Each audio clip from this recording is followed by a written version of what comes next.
Hi everyone, welcome to my channel Bibbity Bobbity Books. My name is Ellie and this is going to be my top 10 of 2024.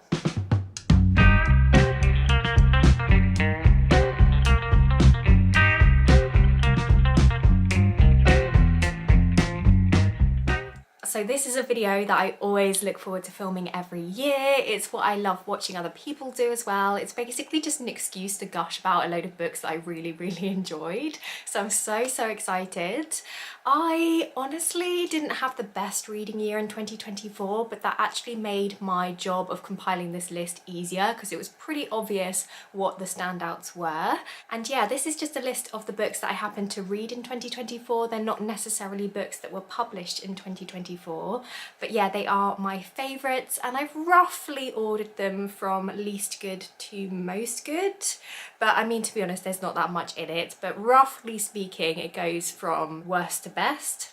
I say worst, these are all my top 10 books, so I think they're all fantastic, but you know what I mean. But yeah, let's just get stuck into it. So coming in at number 10 is Bloom by Delilah S. Dawson. Sorry if you can see this tail wagging, by the way. I do have a Casper behind me looking out the window. He kind of blends into the chair though, but yes, that is my cat behind me. But yes, Bloom is a sapphic cottagecore horror novella. Yes, you heard me right. It's a cottagecore horror, which is not something that I thought would work, but trust me, it does. And I don't want to say too much about this one because it's such a short story that I don't want to give away any spoilers. But very briefly, we follow a woman who's in a bit of a rut after she's broken up with her boyfriend, and she ends up meeting this woman who looks like she's just stepped out of a fairy tale. She wears cottagecore dresses and she has her own stall in the farmer's market where she sells homemade cakes and homemade soaps, and she lives on a farm, and it's all very whimsical and idealistic. And we basically follow these two women as they form a relationship, and that's all I'm going to say. But what I loved about this story is that it has that whimsy cottagecore aesthetic, but there's always this edge of something dark and this sense of something really not being quite right. And that feeling of uneasiness just builds and builds throughout the book until you have this really big violent ending, and my goodness, it is quite gory. Don't be lulled into a false sense of security by the cover and the cottagecore setting because it does get pretty gross. But I had a really fun time with this one. It was such a unique story, really easy to fly through, and it was just very entertaining. The next book on my list is A House at the Bottom of a Lake by Josh Malerman. So this is quite a unique story that blends magical realism with horror. It's a novella, so again, it's very short, so I don't want to say too much, but basically this is quite an eerie and unsettling story. So don't go into this one expecting big scares. It's not like shocking in that way. It's more just very unsettling and makes you feel uneasy, and those are the kinds of stories that I really like. But this book basically follows two teenagers as they are falling in love for the first time, and on their first date they go out in a canoe and they go and they find this lake, this secluded lake, and at the bottom of the lake is a house, which makes absolutely no sense. How is this house there? How does no one else know about it? And we basically follow these two teenagers as they get to know each other, but also as they become kind of infatuated with this house and obsessed with it. And we spend their summer diving down and exploring the sunken rooms of this house, and it's all very mysterious. And it's not what you would expect either, because in this house everything is exactly where it should be. But you're underwater, so you would expect objects to be floating around, you would expect there to be some kind of erosion, but there's none of that. It just looks like a perfect house that just happens to be at the bottom of the lake, which just doesn't make any sense. And as the two explore the rooms, it has a real dreamlike and surreal feel to it. It's quite beautiful at times, but again, it's edged with this real sense of something not being right, and it really plays with our fears of the unknown. It does have a open ending as well, which I want to say because I know that doesn't work for everybody, but I actually quite liked that. It made me sort of think a little bit about, you know, the story and what I personally think happened. So yeah, I really enjoyed that one and would recommend it to you if you're looking for something quiet but uneasy. Okay, the next book on my list is Tress of the Emerald Sea by Brandon Sanderson. So this is one of his secret project books that he wrote during lockdown, and all of these books are set in his wider Cosmere world, but they are standalone, so you can read them as their own self-contained story.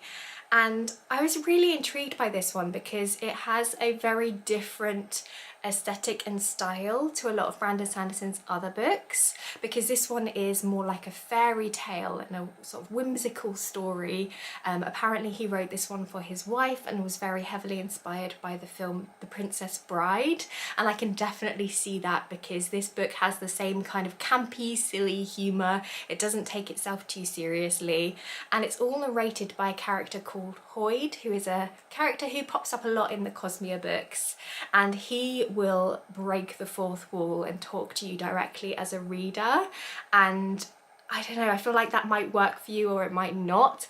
I personally think it worked well for the story because it added like a almost pantomime-like feel to the story. It was quite silly, you know, he would stop and he'd chat to you as a reader, and I just found it a really fun, playful writing style. But what is this story about? So this follows our main character Tress, who is just a normal girl really. She's a window washer and she collects cups, and she has a friendship with a boy called Charlie, and they start to fall for each other. But Charlie just so happens to be the son of the Duke, and his father isn't happy that he's getting close to a, you know, normal girl, and so he sends him off on this voyage to try and court some more suitable potential brides. And so he sails away, but on his voyage he ends up getting kidnapped by an evil sorceress, and so our main character Tress decides to go and rescue him. So she sets out across the Emerald Sea to go and save the man that she loves. So it has a real, you know, classic fairy tale story to it, but I like the fact that it is the woman that's doing the saving this time, and Tress is such a fun character. She really goes outside of her comfort zone. She spent her whole life living on this island, and this is the first time that she's kind of going out into the wider world, and I loved watching her character development as she learnt more about herself. She learnt that she has, you know, desires and passions that she didn't know she had before, and she's also got skills that she didn't know she had, and she's very resilient and very brave, and I just really loved her as a character. And of course this is a Brandon Sanderson novel, so there is more to the world building than meets the eye. So the seas in this world aren't like regular oceans that you would find here on Earth. They are actually made of tiny plant spores. So it's almost like grains of sand rather than water, and these little grains, these little spores are actually really dangerous because if they come in contact with water they erupt into these big plants. So travelling across these seas is actually really, really dangerous, and I thought it was really fun and creative seeing how these spores were used in the storyline and just finding out a little bit more about how that all worked. So yeah, this was such a fun story. It wasn't trying to be anything more than just a fun, whimsical tale, and I think that it worked really well. So yeah, if you're looking for something that is light-hearted, then I would definitely recommend this story. The next book on my list is Dark Matter, a Ghost Story by Michelle Paver. You're probably not surprised to see this here on my top 10 list because I feel like I've spoken about it in a lot of videos recently, so I'm sorry if it's getting a bit repetitive. But basically this is a chilling ghost story that takes place in the 1930s. And we follow a man called Jack. He joins a scientific expedition to the Arctic, and we follow his journal entries as he documents his time at camp during the long, dark Arctic winter. And I think the journal format worked really well for this story because it really showed us the main character's challenges with isolation, paranoia, and mental instability. We watch as his anxiety builds as the group faces one setback after another, and it really built a brilliant sense of suspense throughout the story. And it also made you feel like you really connected with the main character on quite a personal level as well.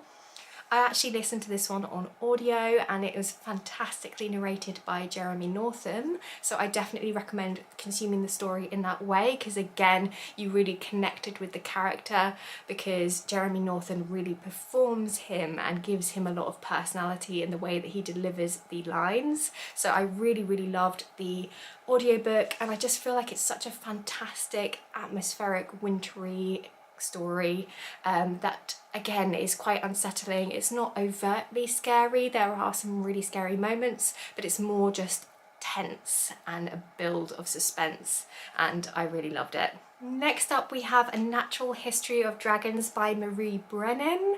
So this is the first book in a fantasy series, and it follows a woman called Lady Isabella Trent, who is a big name in academia, and she's become quite famous for her discoveries about dragons.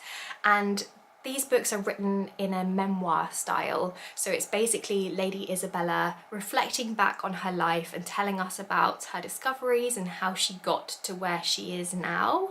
And it's a really fun format. Again, I listened to this one on audio, which was fantastically narrated, and it literally felt like Lady Isabella Trent was talking to me and just telling me about her life, and I just loved that. I found it quite cozy. What I love about this story is it's set in the Regency era in England, so it has a Jane Austen style to it, but there's dragons.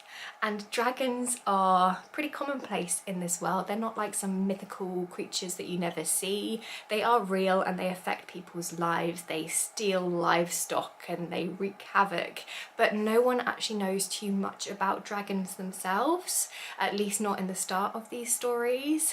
And Lady Isabella Trent has always been fascinated by these creatures, but she's faced a lot of barriers on her way to gaining knowledge because she is a woman. Obviously this is set in the Regency era, so she didn't have the same opportunities for education as, you know, men in society. So she had to do a lot of her research and a lot of her learning in secret. She used to steal her father's books to learn about natural history. She would go and collect specimens when she went out on walks, and she would do her own dissection, but it was all very behind closed doors. And then when she grows up, she obviously has to take a husband, it's expected of her, and she chooses someone who has a similar passion to her and also someone who has a good library that she can utilise. And the two of them actually form a real friendship, and basically the first book is them going on a science expedition together and going to try and find dragons and documenting their discoveries.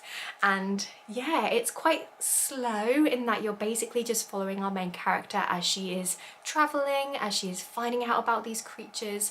But what I loved is that it feels so real in that she talks a little bit about, you know, the dragon's bone structures and what their scales are like and how they work, and that just made it feel quite grounded and quite real.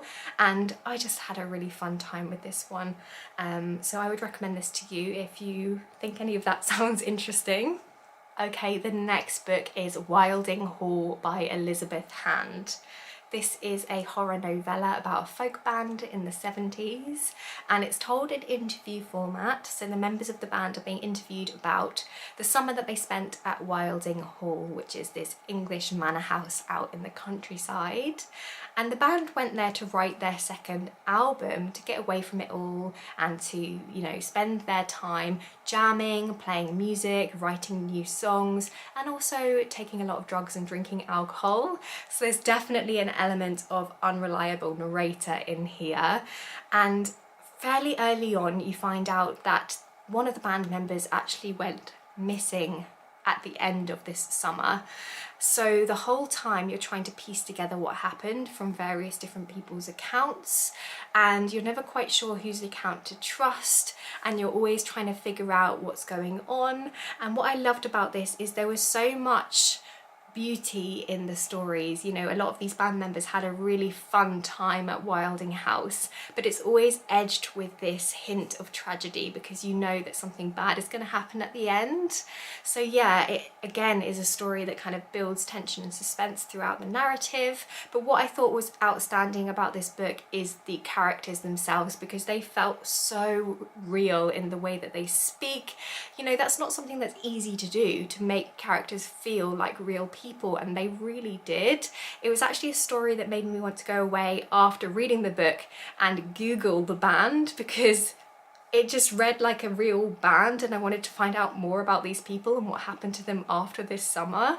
But of course it's a fictional band. So yeah, the fact that the writing could, you know, make me feel so connected to these characters just goes to show how incredible the author is. So yeah, I really enjoyed this one. It's got a little bit of a folk horror element to it as well, so if you enjoy that genre, then I would recommend this book. Again, it's quite a quiet horror, which I think I actually tend to prefer rather than the big, bold, you know, gory horrors. This is more kind of uneasy and unsettling, and I just really enjoyed it. So yeah, highly recommend that one to you if you haven't read it already. The next book on my list is Record of a Spaceborn Few by Becky Chambers. This is the third book in the Wayfarers series, which is a sci-fi series that I really enjoy. In fact, I just really enjoy this author. I've loved every single book that she's read, and I've read quite a few of her books now, so her writing just obviously really works for me. But this book is set in the far-flung future when humans have had to leave the planet Earth because it's dying and it's no longer habitable, and some humans formed a colony on Mars and others took to the stars, and they formed this fleet of starships where they live, and their purpose was to travel through the galaxy until they find other intelligent life, or until they find another planet that they can kind of start up anew on. And this book takes place generations and generations and generations after they left Earth, and they have actually found other intelligent life. So this fleet of starships are no longer travelling, they're actually stationary and they're just circling around a star. And it follows different people who live on this space fleet because they never actually, you know, decided to set up on a new planet. These spacecraft have become their home and their community. And so it is a lot of discussion about identity, what it means to be a human when you're no longer living on Earth, you know, and it was just really interesting following different characters because they were quite different. You've got a teenager who's trying to figure out who he is and what he wants to do with his life. You have a mum who's trying to look after two kids whilst also working full time. You have an older lady who is housing an alien who's come to stay with her to, you know, observe humans and see how they live. And you also have a human who actually was born on an alien planet but decided to move to this space fleet to kind of find out a bit more about his roots and where he came from. Yeah, I feel like a big theme of this story is, you know, purpose and how important it is to have purpose in your life and how different that can look to different people. And, you know, what happens when you have a community who, you know, were looking for other life and were looking for another planet, but what happens when they actually reach their destination and they no longer have that goal? What does that mean to those people? What is their new purpose? And so there was lots of themes of, you know, identity and things like that in this book. And what I love about Becky Chambers in general is that her science fiction books are always quite human in a way. They discuss a lot of human issues and a lot of things that are very relatable, like, you know, the mum who is trying to look after two younger kids while also balancing her work life. You know, these are things that we can all relate to, you know, that feel very human. It also talks a little bit about, you know, what it means when we find other intelligent life, especially if that other intelligent life is more advanced than us. How does that make you feel about yourself as a human and your place in the universe? So yeah, some really interesting things to discuss in this book. Okay, we are getting quite close to the top now, so we're getting to the creme of books that I read in 2024. So this next one is The Fifth Season by N.K. Jemisin. This is the first book in the Broken Earth trilogy, and It's a really highly acclaimed series, so I was very excited to read this first book. But I was also a little bit nervous in case I didn't love it as much as everyone else does. But I can confirm that I did really enjoy this and thought it was a very unique world building and setting for a fantasy series. But basically, if you haven't heard of this before, it's a fantasy series that's set on this planet which is ravaged by these storms, and each time one of these cataclysmic events happens, it's called a season, and it basically destroys the whole planet. And so on this planet there is a civilization who has had to try and survive these seasons and to literally build from the rubble up again each time one happens. So it has a very apocalyptic style to it. It's a very brutal and volatile planet, and it's quite, you know, dark and gritty in its tone because of that. And on this world there is an oppressed people called Origines who have this form of magic where they can manipulate and sense the earth. So they can do things like quell tremors and they can move rock and things like that. But these people are very dangerous because if they don't have good enough control of their powers, they can accidentally kill people by, you know, accidentally setting off a volcano or causing an earthquake. So a lot of these people are killed off when they're just children and they start to show signs of having these powers because they're just too dangerous to keep alive. But some select few are allowed to live if they show they have enough control over their powers. And it's really interesting seeing how the society uses these Origines, you know, for their own purposes. And there's a lot of themes of oppression, of hierarchy and of power in this story. And I will say it is quite dark at times. There are some really, you know, sad and distressing topics that are discussed. Big trigger warnings for child abuse, so please do be warned of that one.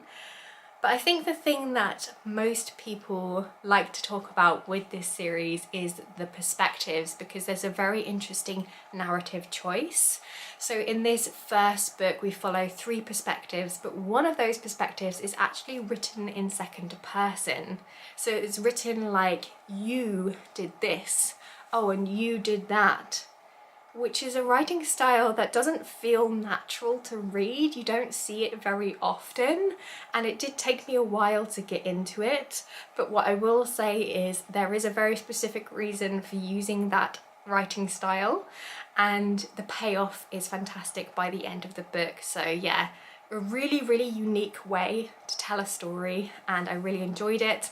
I'm looking forward to carrying on with this series and seeing where things go, because I feel like this first book was a lot of setup. Not too much happened in terms of overarching plot. It was more just following different characters, walking alongside them and finding out about the world and things like that. So I'm very excited to see where we go from here.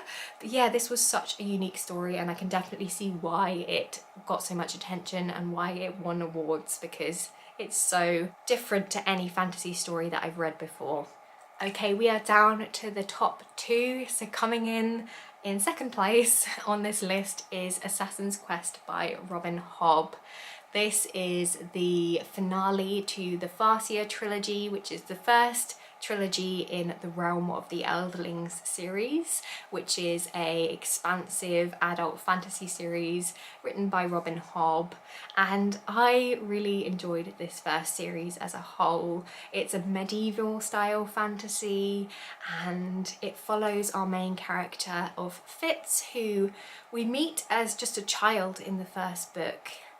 He is a royal bastard, and his family deliver him to the royal keep because they can't look after him anymore, and the royal family don't really know what to do with him because he's not a full royal, but at the same time he does have some royal blood in him, so they can't just dismiss him.